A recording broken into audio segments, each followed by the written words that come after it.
Everyone participating in the meeting will be attending either in the council chamber or from remote locations. Members attending remotely must keep their cameras on for the duration of the meeting.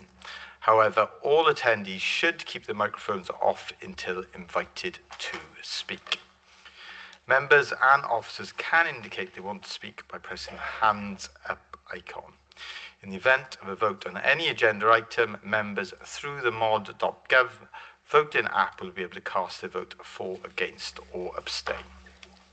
I will now proceed to the agenda business, and the first item on the agenda is to receive any apologies for absence. Are there any apologies for absence, please?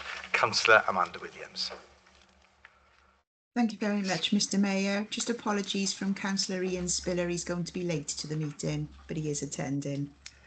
Okay, thank you for that, Councillor Williams. They will be noted. I don't have any other members indicating.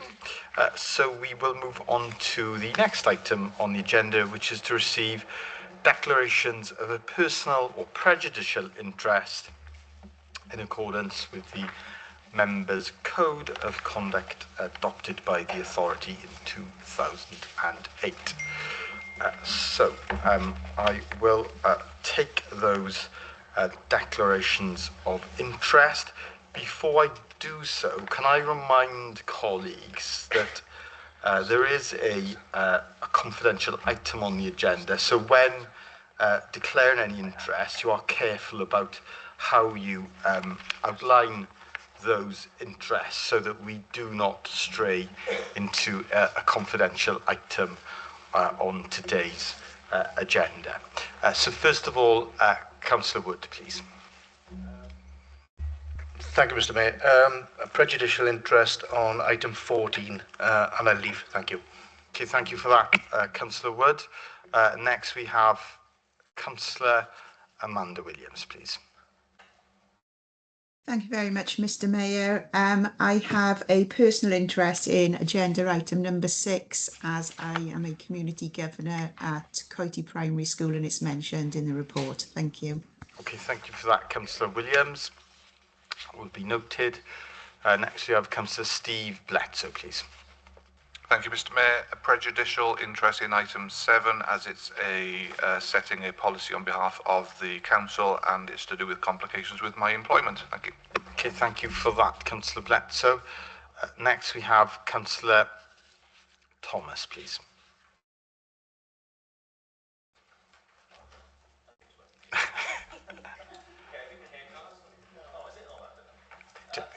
Can you try and use a colleague's microphone? No, it's working out. Brilliant, thank you. Thanks for your patience. Prejudicial interest also on agenda item 7 relates to my employment. Okay, thank you for that, Councillor Thomas.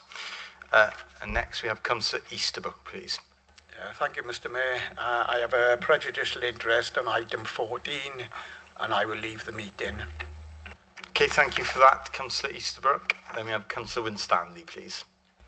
A personal interest in item number 6, as I'm an employee of Arwen Cultural Trust who run the Grand Pavilion. Thank you. Okay, thank you, Councillor Winstanley. And then finally, Councillor Howell Williams, please. Thank you, Mr. Mayor. Personal interest in agenda item 7. Okay, thank you for that, Councillor Williams. And of course, if any members or indeed officers identify any interest during the course of the meeting, then please indicate at that stage. We will now receive Sorry, Mr. Mayor. My error. It is actually agenda item 6, capital programme as a school governor, not 7. Right. Okay. Thank you for that, Councillor Williams. That will be noted in the minutes.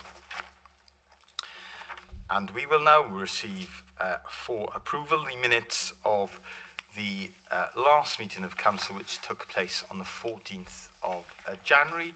Do I have a mover? I'll formally move, Mr. Mayor. Thank you.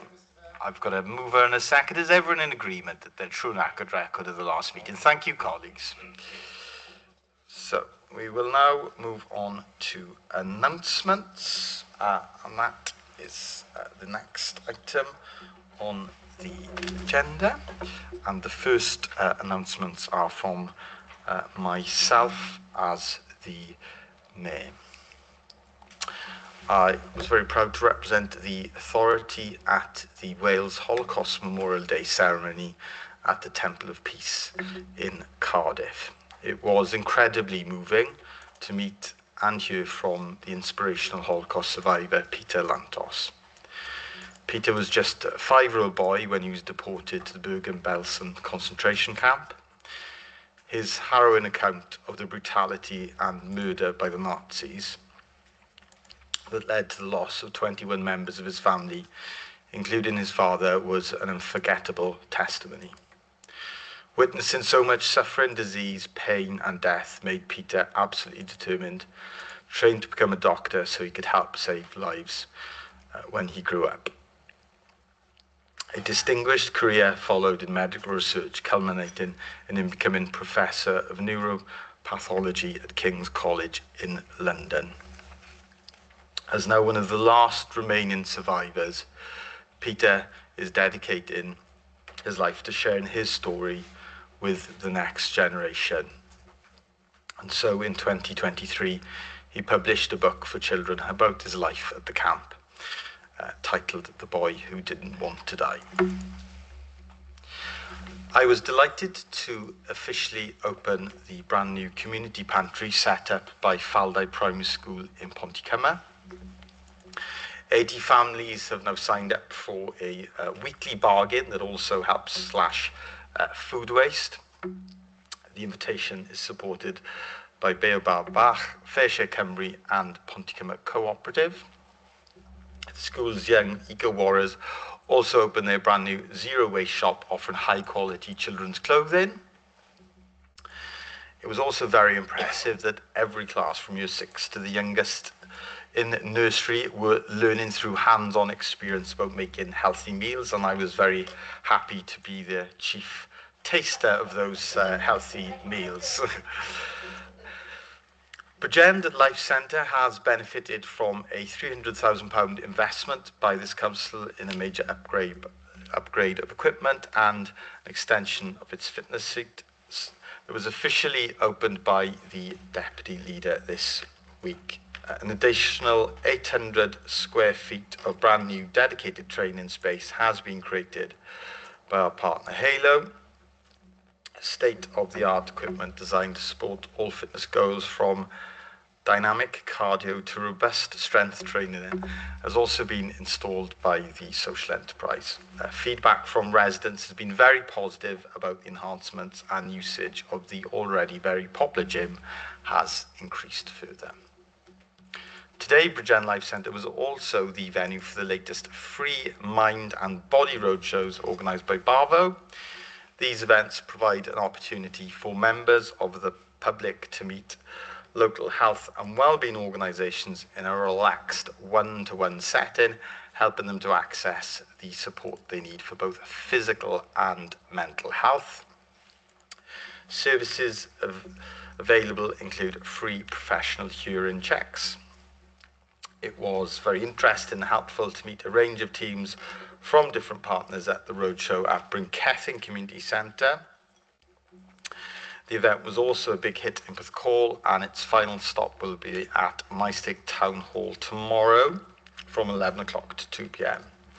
Also taking place at Maesteg Town Hall on the 25th of February is our annual Maesteg Jobs Fair, organised by our employability team in partnership with Job Centre Plus. Job fairs offer our residents an opportunity to meet face-to-face with employers. 500 local people flocked to the annual Porthcawl Jobs Fair we held at the High Tide last week, as well as being an invaluable way for people looking for a job or a change of career to meet future employers. Job fairs are also important to local firms and companies. CGI, one of the world's biggest IT firms, was at the Porthcawl Fair, and it was heartening to hear that the business at the cutting edge of IT and professional consultancy services has now grown its Bridgend workforce to over 1,000 people. I'll now receive the announcements. We'll now receive the announcements from the Chief Executive. Jake, please. Thank you. So I'm delighted to say the appointments panel has made 3 appointments over the last few weeks. The first will be familiar with you, Martin Morgans. He's going to take responsibility for public realm, and he'll be the head of service covering that area. So we've got someone who's really committed to this area, really passionate about the role, who's going to take on the sizable task of really getting our public realm areas, those green spaces, and any area that kind of touches on kind of people's public experience in the environment, really up to speed. So he's got a busy year ahead of him, but he's already started in that role. Secondly, we made the panel appointed Tanya Smith as the head of strategy, early years and young people. She's currently in a senior role in England, and it was really good to see kind of the wide range of applicants we're able to attract from here. Really high quality applicant, and I think we're optimistic she'll be able to start in April. They're 2 really strong appointments, and these are, as I said before in council, they're the sort of some of the building blocks to really shore up 2 of our most important directorates to make sure they're resilient and fit for purpose as we go forward with the change agenda. There'll also be in communities a short period of engagement and consultation, which I think we're beginning to finish off to try and realign those services. So some services will be moving back, and Zach Shell will move back from his secondment project managing waste to be a full-time head of service then, and I'm hopeful that will happen in the next couple of weeks, which will create that strong senior team we need. I'm also pleased to say Caris's role has now been confirmed as the Corporate Director of Finance and Transformation. Congratulations, Caris. Her role is going to focus obviously on the finance and carrying on doing the great job she's doing already of managing the budget. But she's also going to be taking an absolute lead in program management and change, and aligning our financial strategy with our IT technology as an enabler to drive the change we want across the council to modernise. We'll have 2 more posts around change and strategic capacity, which will be advertised later this month. And I did want to say it's a real boost to the directorates. It gives them it gives the directors a real bit of heart to to keep going at some of these challenges, and that little bit of extra capacity so they're able to lift their heads up. So I'm really grateful for councillors' support right through that process. I know it's not an easy process always when you're creating posts like that, but I can honestly tell you they're really gratefully received. Finally, I read a really excellent Estin report in November, and I did want to particularly thank the staff and pupils of Tremaine School. I had a fantastic afternoon a couple of weeks ago with the head, Deb Todd, going around meeting all the classes. I'm reassured that classes of Year 6 boys are as cheeky as they've ever been for the last 20 years. But it was a real fill-up, and it's a reminder of kind of not only are pupils thriving in lots of areas of our schools, but what I was hearing from the children and young people were they're part of active sporting teams in the community. Not only are they hitting all their targets on learning, but active in those sports, and that's a primary school even with its own orchestra. So it was lovely to see and hear them all talking so enthusiastically about it. It's only one example of our terrific schools. It just happened to be the one I visited last, but I'd recommend in all your wards when you go out, because it's a real fill-up of when we go through sometimes what can be hard work, either in this chamber or outside, trying to get things done. At the end of it, there's a load of children there really thriving and having a great start in life. So that's all I had. Thanks. Thank you very much for that, Chief Executive, and congratulations to everyone that's been appointed, and we look forward to working with them in their new roles. We will now receive the report of the leader, please. Leader. Okay, thank you, Mr. Mayor. And there's quite a few items discussed to announce. So the first one is, which is not great, but I'm sure members will have noted the unfortunate news that Santander intends to close down its Bridgend Town Centre branch as part of its wider UK review of its operations. They have become the latest bank or billing site to make its decision following significant changes in customer behaviour, namely the increasing numbers of people who opt in to use online and telephone banking services instead of visiting the local branch. So this planned closure of the Bridgend branch is clearly concerning, as large parts of our community still opt for traditional methods of doing business by going into the local bank or building society. So this will inevitably have an impact on our older generations, and the council will be writing to Santander to urge them to carefully reconsider the implications of this decision.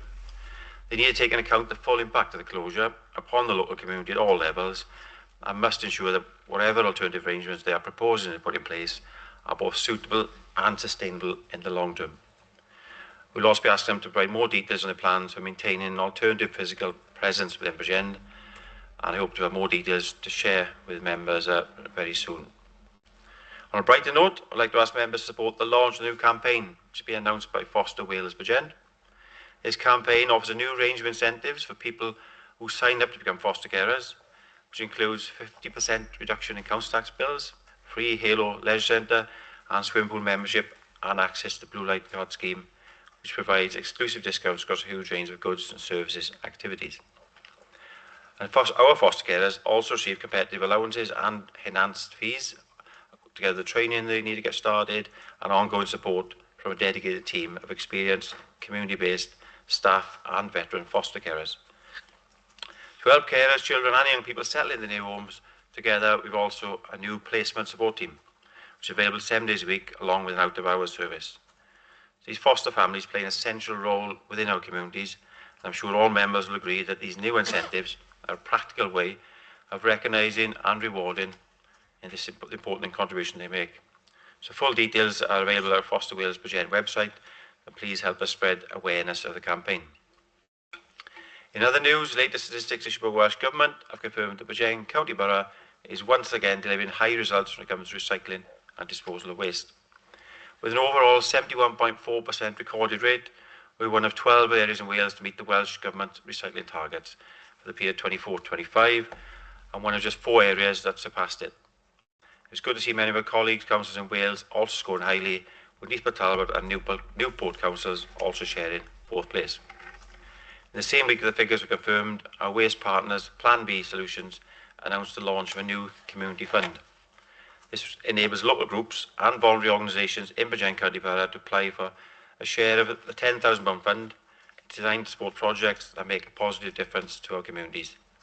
So the deadline for making applications is 26th of March, and full details are available on Plan B's website.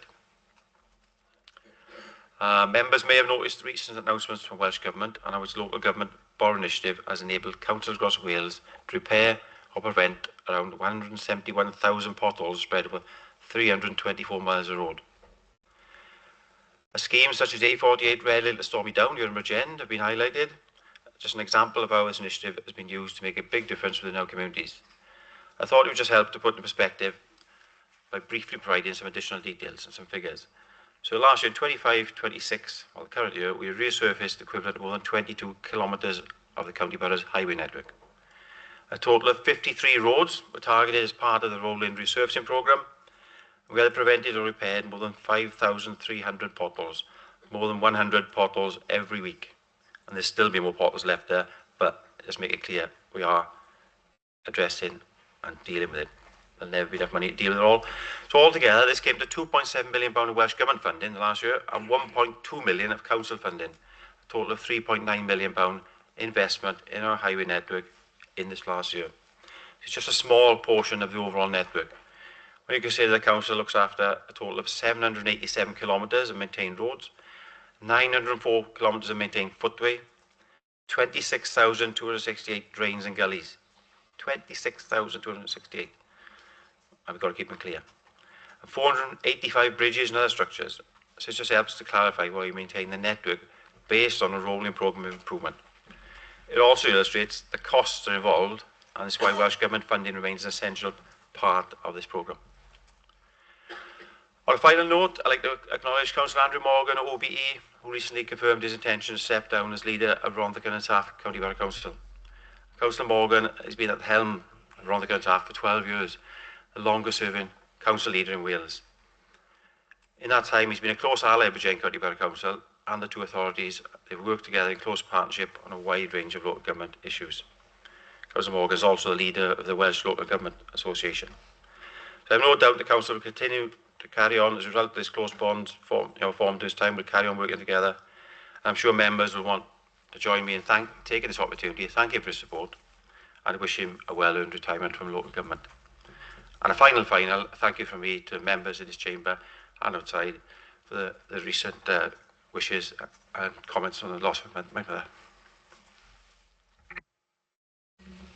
Thank you for that, Leader, and our condolences from every member to you on your recent loss. Thoughts are with you and your family.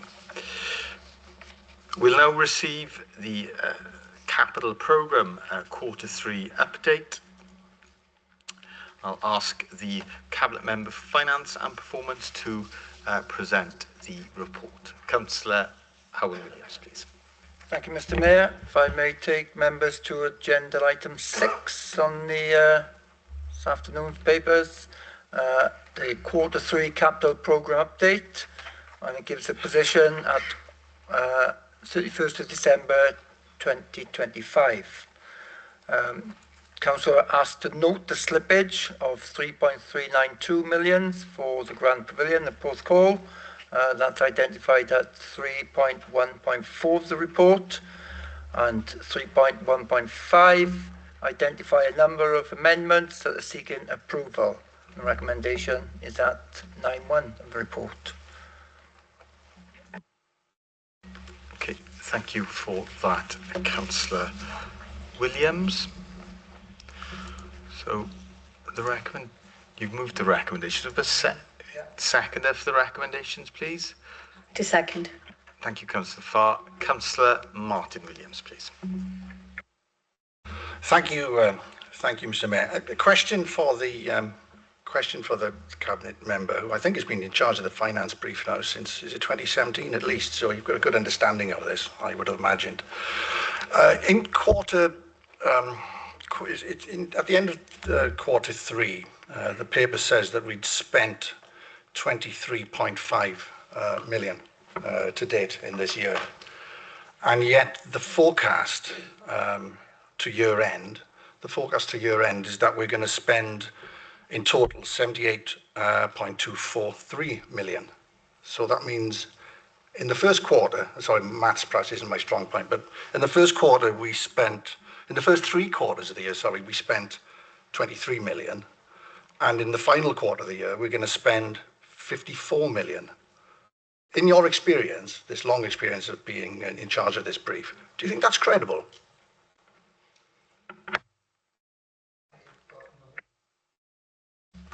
I've got no reason to doubt that. I mean, no, I can only go on the information that's presented before me. This is a Q3 update given at the end of December. There is a known slippage for the Grand Pavilion Porthcawl. I haven't been notified of any further necessary slippages. Thank you for that, Councillor Williams and Councillor Williams. And next is Councillor Williams. Councillor Amanda Williams, please. Thank you very much, Mr. Mayor. Apologies, I am losing my voice, which many people will be pleased to know, I'm sure. Hence, I'm joining online, so I'll try and get through my question. So I raised this in corporate scrutiny, and it's touching on the question that I raised there. We're talking about now what's going to be achieved by the end of this year in this report as well. And I raised my concerns with regards to some of these projects are showing that they will be completed in this financial year, but that's not the case, because we've had we've had reports go to Cabinet, such as the Coity Primary School extension went to Cabinet, to say that it wouldn't be opening now in September 2016. That's showing as going to be completed in this financial year, and yet we haven't even had planning permission for that project. So in COSC, we were told that we would have some of these projects that were shown as going to be completed updated for this report. Now, this hasn't been updated for today with Q3, so I wondered when is this review going to take place, because obviously if we're being asked to approve something today and the facts are incorrect, then I'd want to see the paper where it highlights where the spends are actually going to be. Thank you. Okay, thank you for that, Councillor Williams. Cabinet member, please. Yeah, what we've been asked to approve today is highlighted in 3.1.5 of the report, and there are a number of headings there. School capital maintenance grant to be added to the programme. There's a children's residential home, 1.1 million. Obviously, that was the focus of the previous council meeting. There's a environment then from the 106 developer contributions towards community play areas, and there's a contribution from Welsh Government towards the refurbishment of Hillsborough South Public Realm, and there's a low carbon heat project. That is what is required of this afternoon's meeting. That's what we need approval of. All other aspects are to be noted. There's no decisions to be made on any other aspect outside of that paragraph. Okay, thank you for that explanation, Councillor Williams. And next we have Councillor Ian Williams, please. Thank you, Mr. Mayor. My question is to the Cabinet Member for Climate Change and Environment. It's regarding playgrounds, page 25, Appendix B, line 41. Community play areas, total budget of 2.743 million, which falls 2.25 million short of the manifesto pledge you made to residents in 2022, when you said all 107 playgrounds will be refurbished by the new administration, spending £5 million and £1 million a year. In fact, as of the 31st of the 12th, 2025, the total amount spent since 2022 is 940,000, leaving 1.8 million of the 2.743 million budget left to spend by end of April this year. Does the Cabinet Member for Climate Change and Environment think that this will be achieved? And how many of the 107 playgrounds have now been completed? And how many of the 100 new benches they promised residents have been installed?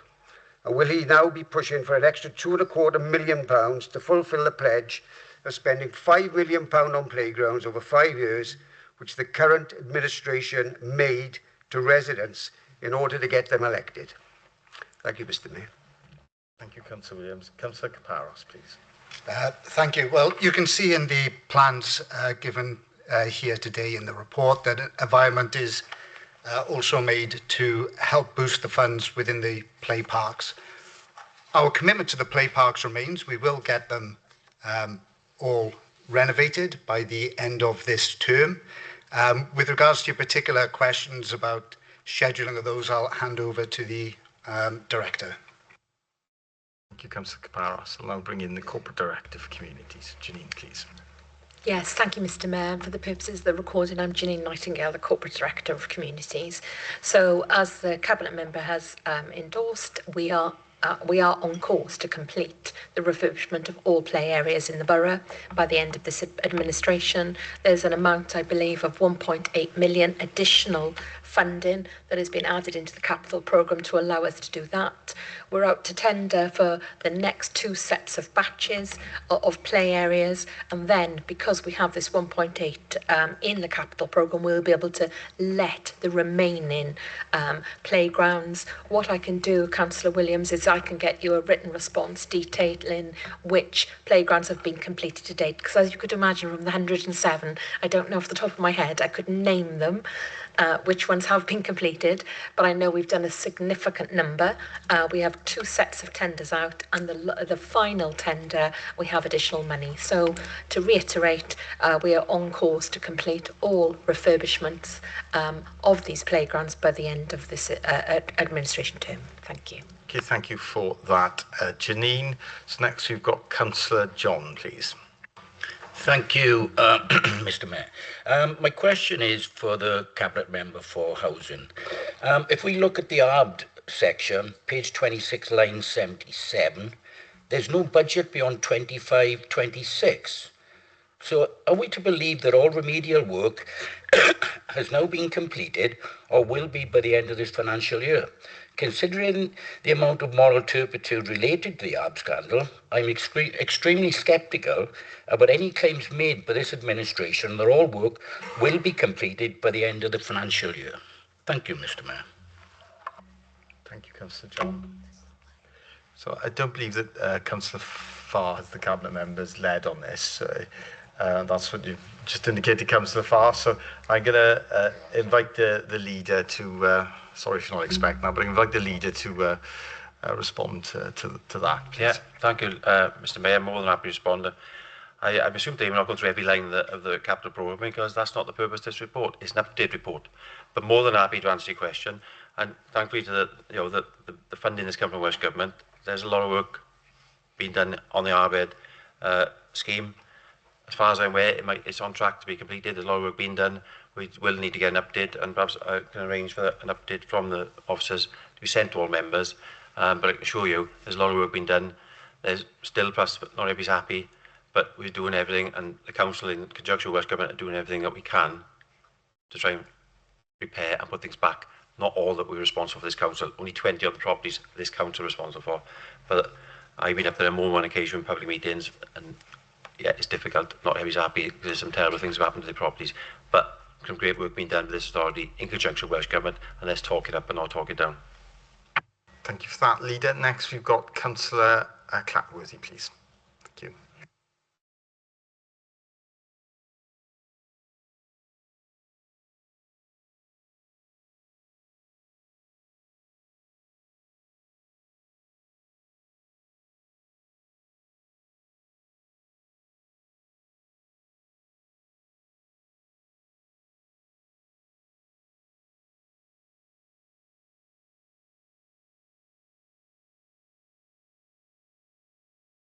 Mr. Mayor, we'll return to Councillor Clatworthy. We'll, yeah, sorry, there's technical problems. So Councillor Clatworthy's next in line to ask a question, but we're having technical problems. We'll address that and come back to him. So next we will take Councillor Spiller, please.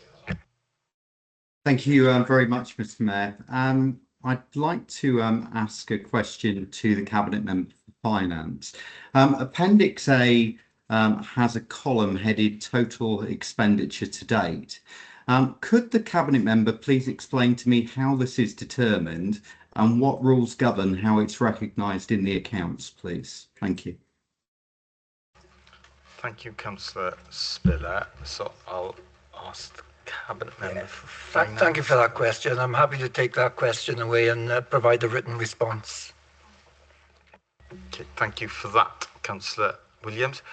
Next, we've got, I will try Councillor Clatworthy and see. There we go, I'm working. Yeah, right, okay, Councillor Clatworthy, please. Thank you, Mr. Mayor. So obviously, just for clarity for residents who are watching online, so the report refers to slippage on a number of projects with funding being moved into future years. So for clarity, does the word slippage in this report mean the project is delayed and that the money has not been spent as planned in this financial year? Yes or no? Thank you, Councillor Clatworthy. Councillor Williams, please. If I understand the question correctly, you'll see the element for slippage is against the Porthcawl Pavilion. It says in the report that contractors are on site, and it is their understanding that the cash profile will need to go into a future year. Thank you, Councillor Clatworthy and Councillor Williams. Next, we've got Councillor Steve Bletzer, please. Thank you very much, Mr. Mayor. And I'm sure it'll surprise nobody that my question will be related to the revenue pressures. I believe that we are making genuine progress on this. The very first time I asked this question, I was ridiculed on social media for not celebrating capital but complaining about costs of maintenance. In the last meeting, I feel that we're on the same page with this, that when we spend capital, it does have revenue pressures. So I'd like to ask, if possible, the Cabinet Member for Resources, if we approve this capital programme today, could she please tell me what pressures or positive will it have on her responsibility of setting the base budget? Okay, I'll bring the Cabinet Member for Resources in there, please. Yeah, thank you for that question. Can you repeat it again, please? Because that was quite a long one. Thank you. Okay, not a problem. If we approve this capital programme today, what pressures or positive effects will it have on your ability to put forward the base budget?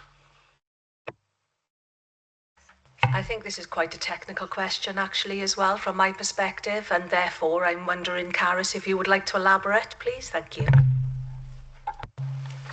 Yeah, thank you very much for your question, Councillor Blett. So when you look at the changes that are being proposed in this paper this afternoon, some of them will actually have a positive impact on our revenue. So when you're looking at, we've had money from Welsh Government to help us with repairs in some of our schools. Had those repairs not been funded in that way, either the schools would have fabric would have been at detriment, or we would have had to pick it up ourselves. And there's also some money in here in relation to low carbon heat. Again, ultimately, those kind of works will actually have a positive impact on our revenue budget, because we should see a reduction in our revenue costs as a result of those works. So some of these things will have a direct impact on our revenue account if you approve them today. Thank you for that, Caris. So next we've got Councillor Thomas, please. Oh, thank you, Mr. Mayor.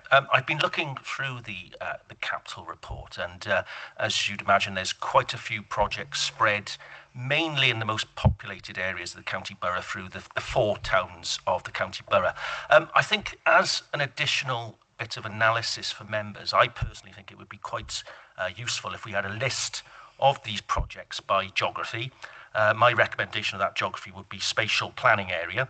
That could help us understand how many projects, for example, are in the Valleys Gateway area, for example. Now, I appreciate that might take some time to produce. So in the meantime, could the Cabinet Member for Resources tell me any tangible benefits for the residents in St Bride's Minor and Ynysoundra, please? Thank you for that question. But again, that it's not, apparently it's not in the report. So can you elaborate on what you're asking me, please? Well, it's quite simple, really, isn't it, Cabinet Member? What's in it for the residents of St Bride's Minor and Ynysoundra? Take that away and I will get back to you in the written response. Thank you very much. Okay, thank you, Councillor Thomas. Councillor Evans, we'll now move on to Councillor Wood, please. My question is to Councillor Farr. Are we confident that the total cost of the Porthcawl Grand Pavilion will be 23.9 million? Absolutely. We are. Okay, thank you. Okay, thank you, Councillor Farr, Councillor Wood. Next, we've got Councillor Easterbrook, please.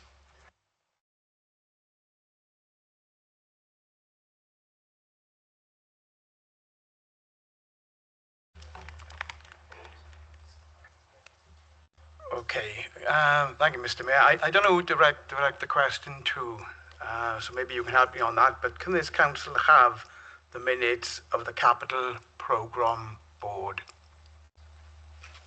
Okay, so I'll direct that to the corporate director to answer that question about the availability of those minutes, because I don't know whether they're, you know, the nature of those minutes, whether they're confidential or not.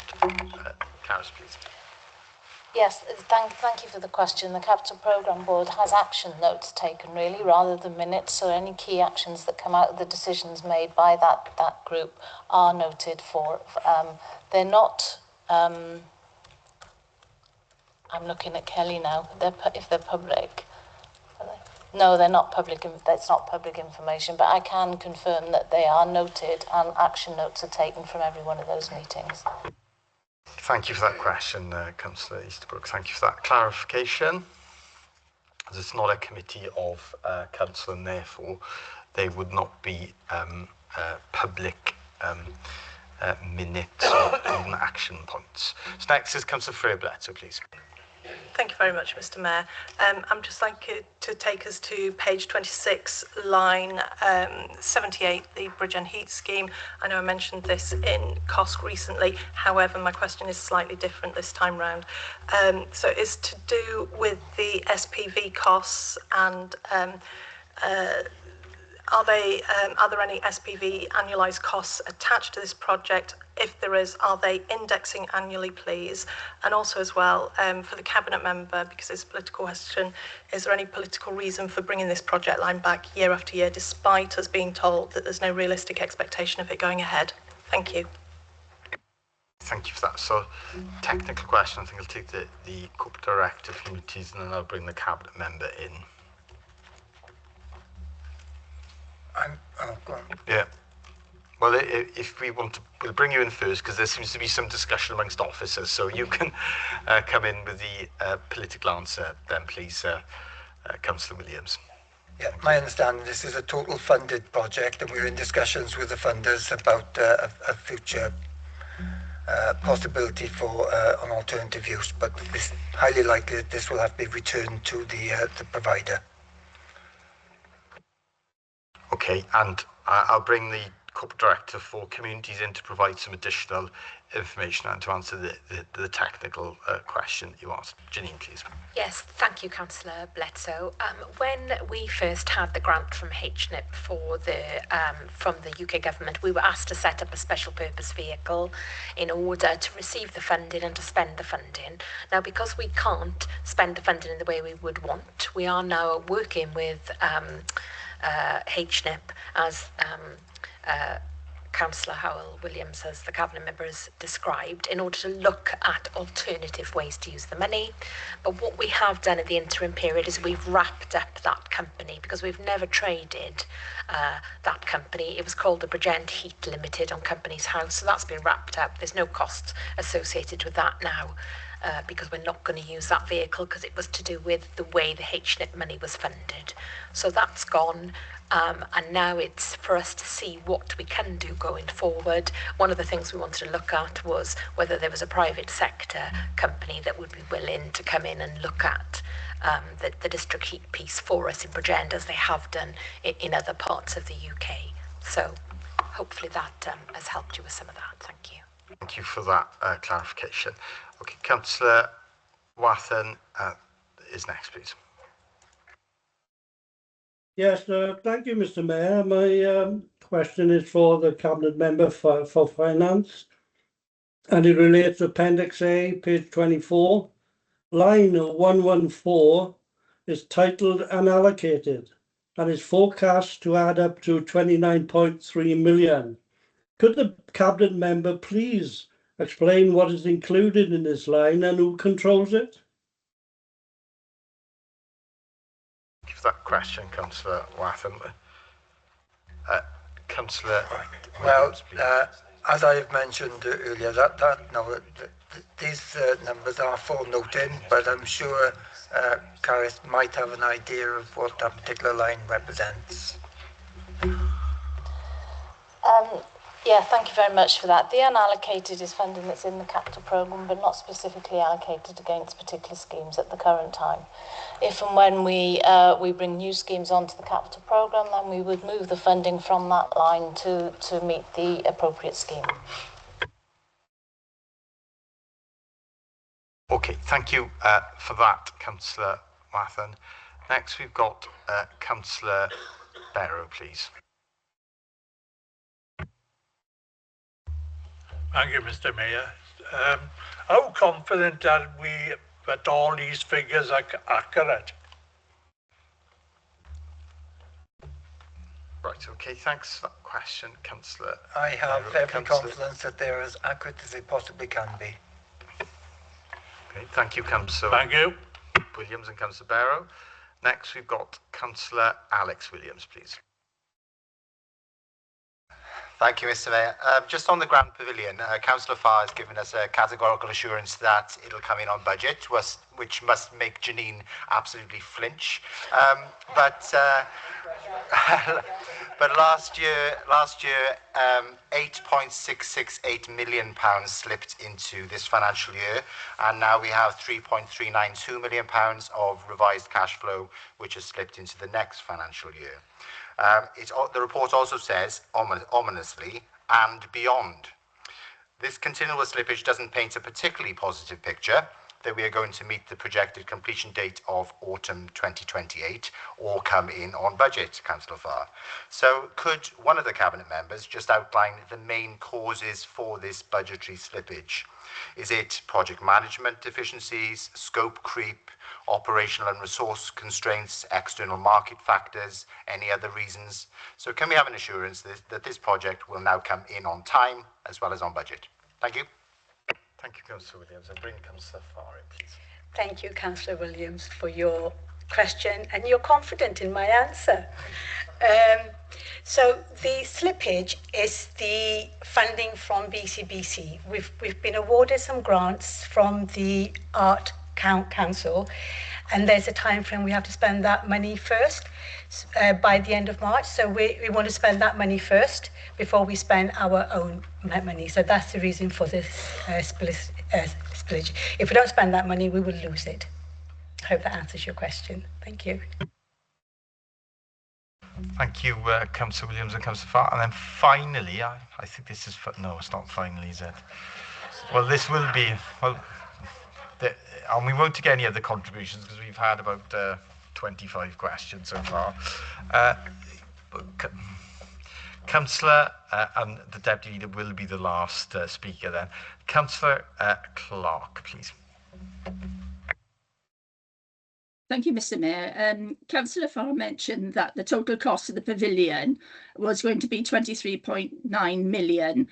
Can I have assurance that that is the complete finish of the build plus kit out of the pavilion? Thank you. To that question, Councillor Clark. I will bring Councillor Farr in to answer that question. I'm going to be passing this over to Janine because I don't think I think it's slightly more than that, but we do have grant funding for it. So I'm going to pass over to Janine to give fuller answer to that question. Thank you. Janine, please. Yes, thank you, Mr. Mayor. So, Councillor Clark, the cost that was outlined earlier is the construction cost. You're right, correct? And we have the monies available for that, and that's the construction contract that's let. We also now, as Councillor Farr has mentioned, we did have a gap in funding to fit out the building. That now has been filled, totally filled. We've had nearly £2 million now from the Arts Council of Wales, which will enable us to fit out that building and have it ready. So that has just come in, and that's why we had the slippage of BCBC monies across. So yes, the project itself, the construction itself, is that figure 23.9, but then we have the additional monies then to fit out that pavilion. So it may come in circa 26 million complete, but the construction is just under 24 and the additional monies. So in short, yes, we've got the monies, all the monies are there. We are our best efforts to make sure we stay within that budget. We're out of a lot of the demolition has been done, and we are now putting all the new stuff back. So dare I say, a lot of the things that carry the most risk have been completed, but we can never say never here. We will do our very best, learn lots of lessons. Way too much information, now I'll stop. So thank you, Councillor Clark. But I think what we would like to do at some point, when it's safe to do so, is to offer an opportunity for members, particularly those from Withcall, who want to come in and have a look, because it's starting to look really incredible inside. So thank you. Thank you for that, Councillor Farr and Janine. And next we've got Councillor Clatworthy, please. Thank you. Given the pressures on council finances, can the Cabinet Member for Finance explain how value for money is measured and whether residents would recognise it when they see it? I'm interested to hear your thoughts what value for money is. Because residents certainly don't see it, do they? Bring the cabinet member for finance. That question has a very, very wide base, and I've got reams and reams of information on my laptop which I can share with you. So I'll be happy to do that. Can you name any in particular now? Yeah, I'm chairing the meeting. Right. Councillor Williams, did you want to come back in? Or you can share. You've given that response. Thank you, Councillor Williams. Deputy Leader is next, please. Thank you very much, Mr. Mayor. I thought it would be welcome in this meeting. It does make reference to Councillor Clatworthy's question of us, because I find it deeply disappointing that a member has chosen to take to social media to discredit this council over borrowing levels, while omitting the basic facts and real-world consequences of the position he is promoting. So let's set the record straight. This council has the second lowest debt per head of population in the whole of Wales. That is not reckless, that is not out of control, that is prudent, responsible financial management by any objective measure. Now let's talk about what this borrowing is actually for. It's for our replacement schools, including a school in the member's own ward that had to be closed within a 24-hour period because asbestos was falling from the ceiling. Children from that community are currently being taught in temporary classrooms because the building was so unsafe for us to continue using it. Had we followed the approach being advocated online, no borrowing, no capital investment, that school would not be being replaced. Full stop. The same applies for our plans for a new school for pupils with learning disabilities, Heronsbridge. Their current building is no longer fit for purpose. It is an outstanding provision, considered to be one of the best in Wales, and without this capital programme, that school would not be built either. There is no alternative funding source. Opposing the borrowing is, in effect, opposing the schools and the provision those children desperately need. So while it may be easy to score political points on Facebook by shouting the word debt, the responsible thing, our job, is to explain the truth. This borrowing exists because we are fixing dangerous buildings, replacing failed infrastructure, and investing in our children's futures. What I will not accept is a narrative that suggests this council is financially irresponsible, when the facts show the opposite, and when the borrowing being criticised directly benefits the very communities the member is claiming to represent. If the member genuinely believes that we should not borrow for schools, then he should be honest enough to say so openly and explain to parents in his ward why their children should remain in temporary classrooms, and to the families of children with additional needs why their new school should not go ahead. This council will not apologise for investing in safety, inclusion and long-term value. We will not govern by social media soundbites, and we will not put ideology ahead of our children's welfare. So do I think we are spending appropriately? Yes, absolutely. Do I think our capital programme is sensible? Yes, I do, absolutely, and hope that helps assist the member in making sure that he has the appropriate information with which to advise his residents. Thank you. Mr. Mayor, can I respond? She's referenced me multiple times. I live rent-free in her head. So I'd like to reply. Through the chair, please. Speak when I invite you to speak. Otherwise, don't speak in this chamber. So I'm now taking the Cabinet Member for Education. Thank you, Mr. Mayor. I was going to come in and actually explain the value of a new school in a community, but I think that's already been done by the Deputy Leader. It's an open invite to any member in the chamber. If you feel that a new school in a community is not value for money, the invitation is please come with me, visit that school, see the children, see the staff, and see the impact that that new school has on that particular community. So please, that's the open invitation. It's more than a school. It provides sports and recreation facilities. It provides a community hub, and it is something, and I can speak with pride in relation to Betos in particular, it lifted the community, it gave young people aspiration, and it gave some community pride. And I have to say, I certainly saw that in a recent visit to Coity Primary, when the leader and I visited that particular school. The pride amongst the staff and the children was palpable. So it's an open invitation to any member. If you feel there is not value for money, then please drop me an email, and I'm sure the director and I can arrange the appropriate visit. Thank you, Mr. Mayor. Okay, thank you for that, Cabinet Member. The recommendations have been moved and seconded. Is everyone in agreement with the recommendations? Aye. Is everyone in favour? Thank you, colleagues. We will now move on. A point of order, Right. and I call this under section 4.215, when a member may speak, again, clause to make a personal explanation. Right. Kelly, can I continue? Can I respond to the deputy? No, you address your comments to the Mayor, so I will invite the monitoring officer in, but you address the comments to the Mayor in the chamber. The monitoring officer, I'm inviting you to speak.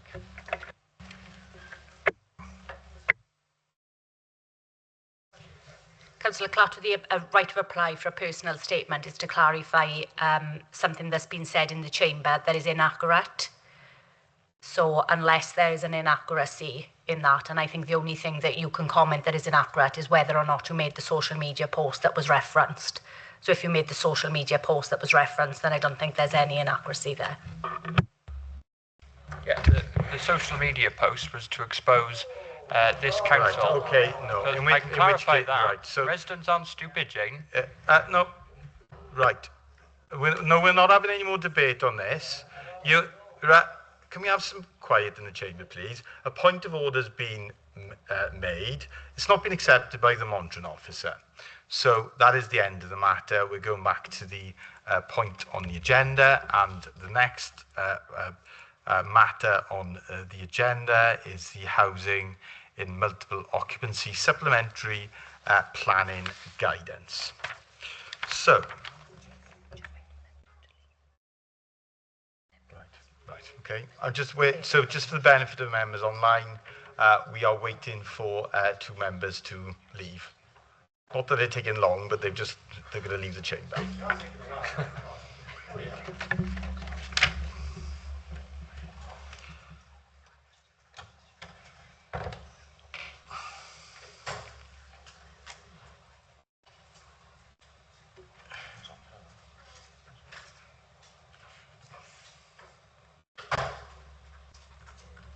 Okay, so they've left. So I will now ask the Cabinet Member for Regeneration, Economic Development and Housing to present this report. Please, Councillor Farr. Thank you, Mr. Mayor. This report brings to Council the outcome of the 6 weeks public consultation on the draft houses in multiple occupation supplementary planning guidance. The guidance supports Policy COM 7 in the replacement local development plan and provides clear advice on how HMO planning applications should be assessed, particularly as all HMOs now require planning permission. The consultation ran from October to November 2025, and was widely promoted. Unfortunately, only 4 responses were received, with no fundamental objections. As a result of the consultation, 3 small but important changes were made. 1, clarification that hotel premises used for temporary accommodation are not HMOs. 2nd, confirmation that shared regulatory services will be consulted on all HMO planning application. And finally, addition of guidance encouraging good security designs in HMOs. In addition, a short guidance note has been produced to clearly explain the difference between planning, licensing, and building regulations. Progressing this guidance to adoption will strengthen decision-making, provide clarity for applicants and residents, and support balanced and sustainable communities across the county of Bridgend. Council is being asked to note the report, approve the responses to consultation comments and the resulting amendments, adopt the final HMO guidance for immediate use in planning decisions, and approve the 2-page guidance notes on planning, licensing and building regulation for HMOs. I move, Mr. Mayor. Thank you, Councillor Farr. The recommendation is moved. Councillor Ian Williams, please. Thank you, Mr. Mayor. I've just got one question for Councillor Farr. On page 75, it's item 515, operating without a licence. Running a licensable HMO without a licence is a criminal offence, as is failing to comply with licence conditions.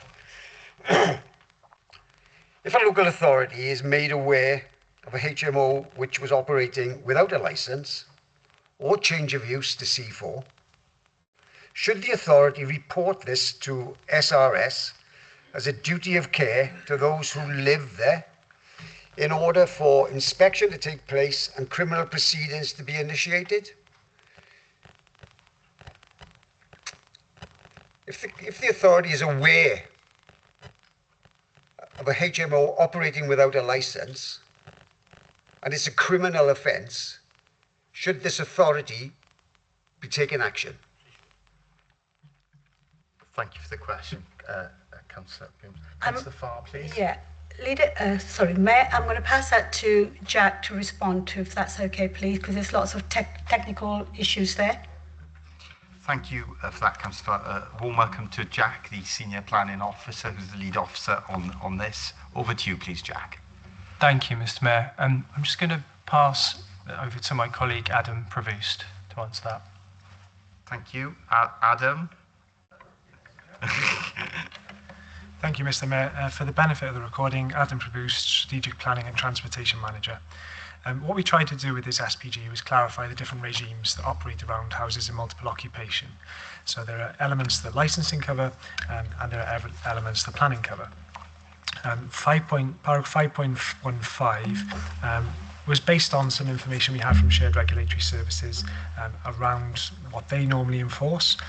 From a planning perspective, obviously, that's not something we would pursue, but obviously we maintain good relationships with shared regulatory services and would be in touch with colleagues and can share information as necessary. Hope that helps answer the question. Thank you, Mr. Mayor. That is very helpful, Adam, but I'm also going to invite the Chief Legal Officer and the Monitoring Officer to provide further clarification, as your point was, around those duties around legal action. And thank you, Mr. Mayor. And Kelly knows all about legal action, don't you, Kelly? So over to you, please, Kelly. Thank you, Mr. Mayor. Not personally.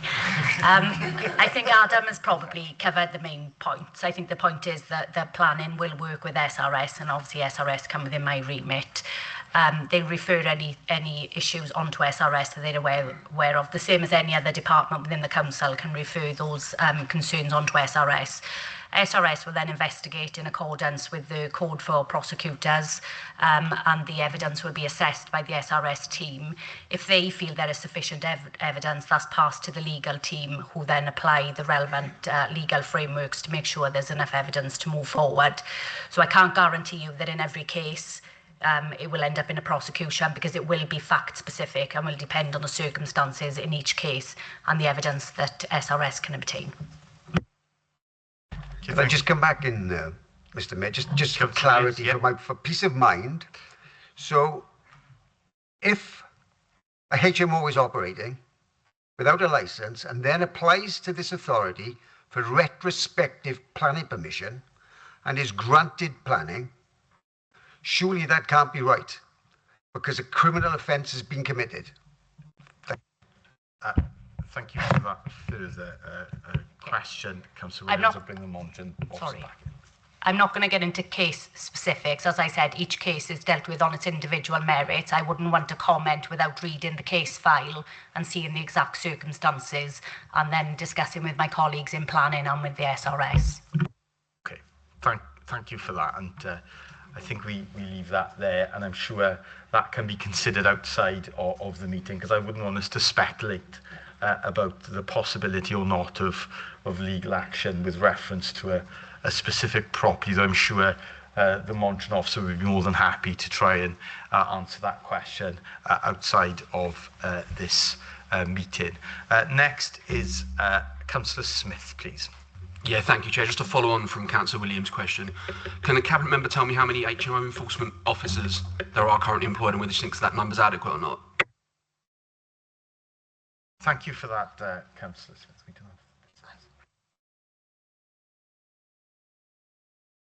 I don't think we've got any dedicated at all. I mean, HMO, once it's been bought for the local authority HMO, because we've got 3, they will be managed by the housing department. The private ones, no, we don't have any offices for that. Right. Thank you. I can see that Adam would, I don't know whether he wants to come in, but I think that the monitoring officers are indicating he wants to come in, so you're coming in, Adam. Thank you, Mr. Mayor. The only point I would like to make is this is specifically planning guidance. It's not steering into licensing. So I would just urge members to stay on the agenda in terms of the planning guidance that this SPG will provide. Thank you. And there is an annual report by Shared Regulatory Service, and that annual report does reference specific activity around houses of multiple occupation, and that would be enforced within that. Kelly, please. Yeah, if I can just confirm, there is a team within SRS, a housing team within SRS. They cover inspections of houses of multiple occupation. They also deal with other housing related issues, so not only houses of multiple occupation, but other housing issues in the private rented sector and wider. So I can get you some more detail if you wish. And we do bring an annual report every year, and that has a section on the work they undertake and the enforcement activity they carry out. Thank you for that, Councillor Smith. Thank you for that further information, Kelly. Next, we've got, is that a legacy hand, Councillor Ian Williams? Not having another bite of the cherry, are you? No, you're not. So, Councillor Have another go. Councillor Easterbrook. Yeah, thank you, Mr. Mayor. I was curious as well with Councillor Williams as because there is a lot of retrospective planning that goes on, including HMOs. So the question was asked. It still makes me wonder that when something is criminal, do we look to educate people or do we look to enforce? That I personally have worked with Adam as well to do with SPGs. And with a certain policy, I'm just wondering, how does that guidance actually sit with planning law? Does it enforce it, or does it contradict it? Because it is about planning law, because when you sit on a planning committee, that it is about material objections. So there's a lot of work that the officers have put into with this SPG. So the guidance is there, if we sort of reference COM7. Now COM7 can work to add to the argument for, but it also could it be used as the argument against? So that's my thing. Is it to do with planning law, that and where does it sit with planning law? Thank you, Mr. Mayor. Councillor Farr, please. Adam is asking to come in, he's pointing, so can I pass it to Adam? You can indeed. Adam, please. Yeah, thank you, Mr. Mayor. Thank you, Councillor Easterbrook, for your question. It's a good one because we do have different regimes. What I would stress is that planning consent being granted does not mean that a licence will be granted, and equally a licence being granted does not mean planning consent will be granted. They're two separate regimes. What this SPG does is elaborate on policy COM7 in the adopted LDP. There are criteria within that policy which inform officers and applicants how proposals for HMOs will be assessed under the planning process. And what this SPG does is provide added clarity around those criteria to enable decisions to be consistent and clear. But at the same time, it also does reference licensing because there are overlaps, and it's aimed to provide a bit of clarity on what the different regimes cover. So I hope that answers the question. think it does, but I'm also going to bring the chief executive in for further explanation and information. Jake, please. My suggestion would be that it's not really subject to this report in relation to enforcement, and I understand people's concern and tension that we get the balance right around prosecution, and I understand the intent. It's really not for this report. However, I always find that SRS are really responsive in giving us data and explanations on that. So I'm more than happy to take that outside, get a summary of what SRS are saying in terms of the element of unlawful in Councillor William, if there's unlawful, running of it. This is all about planning. I think that's probably for another day or to do outside of here in terms of have we got the which I think is the gist behind the question is, have we got the balance right around enforcement and reporting? Legitimate question. It's just not for today. We haven't got the data to hand, and I think it'd be really helpful to give you a kind of more measured response on that directly from SRS, who are responsible for that element, that technical element of the function. Thank you for that, Jake. Thank you, Adam and Kelly. We will now take the next question, which is from Councillor Martin Williams, please. Thank you, Chair. This is perhaps more about supplementary planning guidance as a principle. Is this or is any supplementary guidance binding on us as not an authority, but on if officers were to for example, recommend approval of a HMO that's contrary to this or some part of this, would they be able to, or would the Development Control Committee be able to go contrary to this guidance, and would they have the power to do that themselves, or would it be considered a departure which had to be considered by full council? Thanks. Thank you, Councillor. So that is a technical question, so I will refer that to Adam to answer that, our expert. Adam, please. Thank you, Mr. Mayor. Thank you, Councillor, for your question. So, supplementary planning guidance effectively hangs off the adopted policies in the Replacement Local Development Plan. Those documents, they don't create new policy, they elaborate and provide more context and explanation to the adopted policies. So what this would become, if you chose to adopt it today, would be a material consideration. That would be considered within the planning balance alongside all other material considerations in order to inform a decision. And that would be very much factored in. There could be certain overriding planning reasons as to why this SPG should not be followed to the letter, but that is very much on a case-by-case basis and part of the wider planning balance. So what this SPG would do is provide more consistency and more clarity on interpretation of the policies, but it's not the de facto, this is the position and that's it. It is a material consideration. I hope that helps. Thank you for that answer. Next, we've got Councillor Penhill-Thomas, please. Yeah, good afternoon, diolch, Mr. Mayor, and thank you to planning colleagues for bringing the guidance forward. Very much welcome in this space. Just want to quickly jump to point 6.22 around the intensification and impact on a neighbourhood's character. So planning officers and colleagues will recognise there's a degree of inevitability around this being a contentious point in some communities when applications do come forward.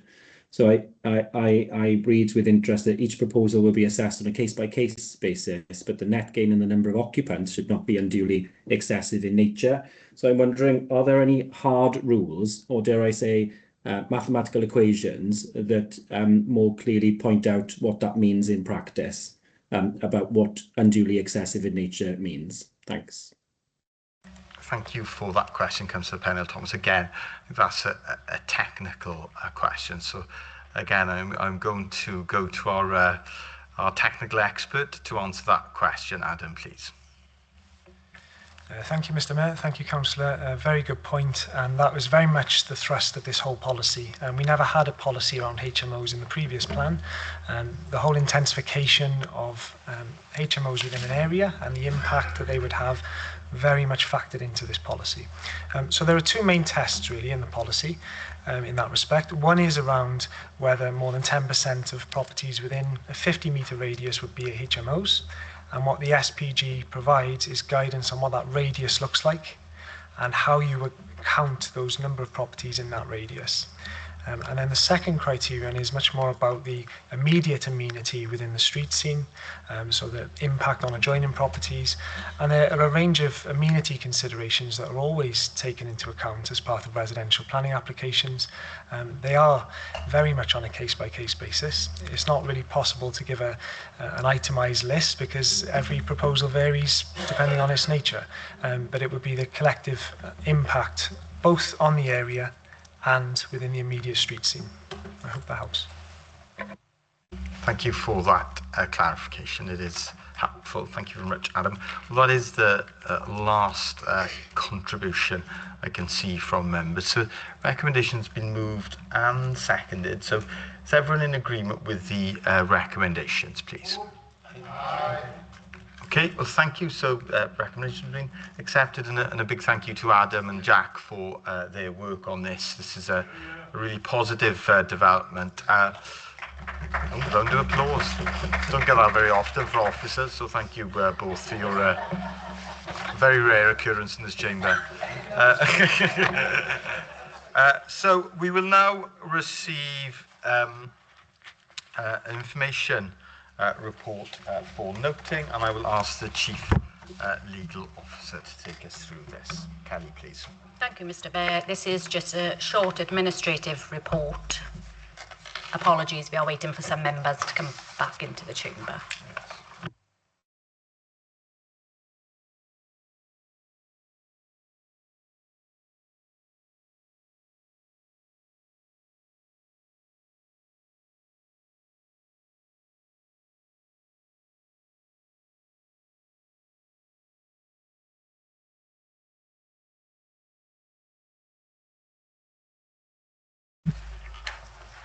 Thank you, Mr. Mayor. So, as I was saying, this is just a very short administrative report to bring to your attention an information report that's been published since your last meeting. The details of that report is found in paragraph 3.1, and I'd ask you to note the same.